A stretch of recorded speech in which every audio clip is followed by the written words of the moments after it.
Interrupt you for a around the second. world. I'm sorry to interrupt you, Michael. Charles Schumer speaking. We're just going to listen to him. The election is a great win for the American people. With the races now called in Arizona and Nevada, Democrats will have a majority in the Senate, and I will once again be majority leader. This election is a victory and a vindication for Democrats, our agenda, and for America and for the American people. There are three things that help the Senate secure the majority. One, our terrific candidates. Two, our agenda and our accomplishments. And three, the American people rejected the anti-democratic, extremist MAGA Republicans. Let me talk about each quickly.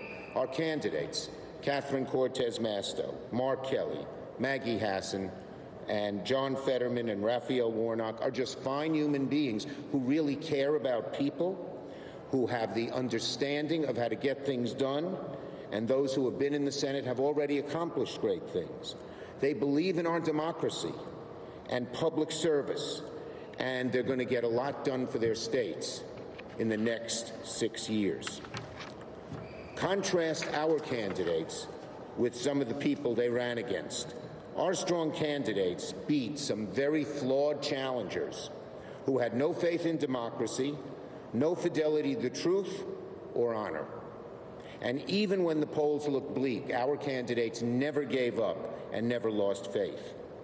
As the MAGA Republicans stoked fear and division, Democrats were talking about how we delivered on issues that mattered to people.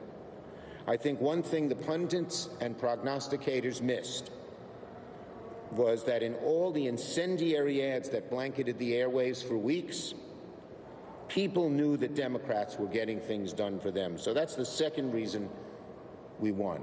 Our accomplishments and achievements. The American people believed in what we got done, and it stood in contrast to the other party. So many of the things we did, getting the cost of prescription drugs lower, taking on the big oil companies and getting home heating prices lower, taking on the NRA and doing something rational about guns, helping our veterans who were exposed to the burn pits, and getting the CHIPS Act done, which is going to bring thousands and thousands of jobs to America and stop China from dominating that industry. So we got a whole lot of things done. We took on the special interests, and we delivered for the American people, and they knew it. And finally, the third reason, and one other thing we did, which I cannot forget, we staunchly defended a woman's right to choose. Because the American people turned out to elect Democrats in the Senate, there's now a firewall against the nationwide abortion ban threat that so many Republicans have talked about. So we got a lot done, and we'll do a lot more for the American people.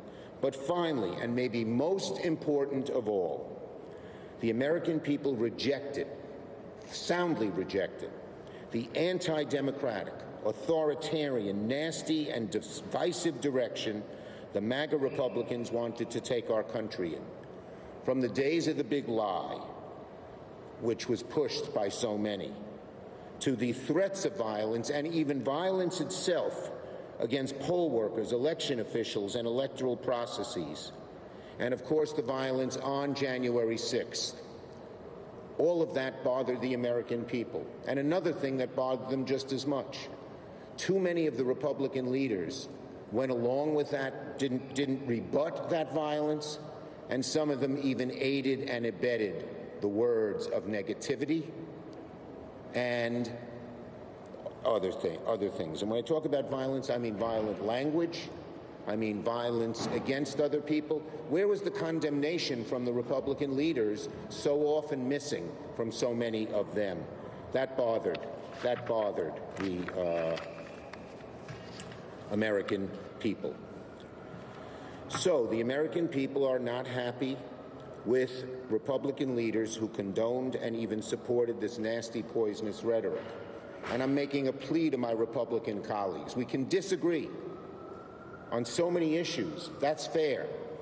But let's not have this kind of divisive negativity. Let's not have the condonation of viciousness and even violence against poll workers, against so many others. Let us try to come together. Finally, some thank yous. Thank you to our senators who ran a great campaign, and a welcome to Peter Welch and John Fetterman, who will be our new senators. And I'm confident in Georgia that Reverend Warnock will be reelected and back in the Senate.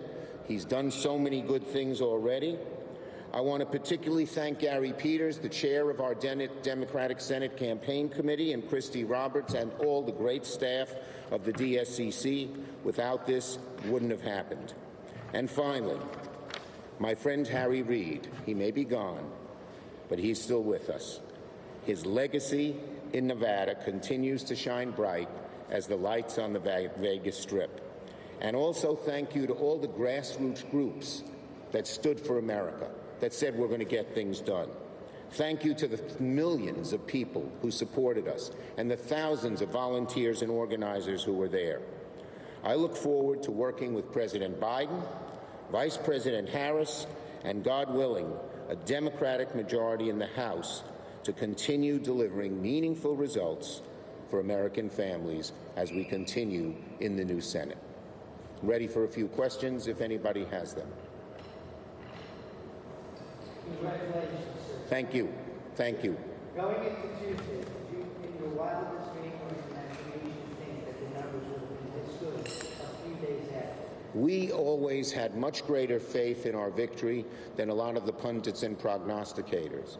The people understood that inflation is a problem, but they understood it's a worldwide problem. All over the world, not caused by Joe Biden, but caused by COVID and the bottlenecks that COVID caused. And they saw that Democrats were doing something against inflation, getting prescription drug prices lower, getting heating costs lower, lowering the cost of health care, and in the longer run, dealing with the supply chain problems that had caused cars and appliances and other things to go up. So we had faith we were talking to what the American people really cared about.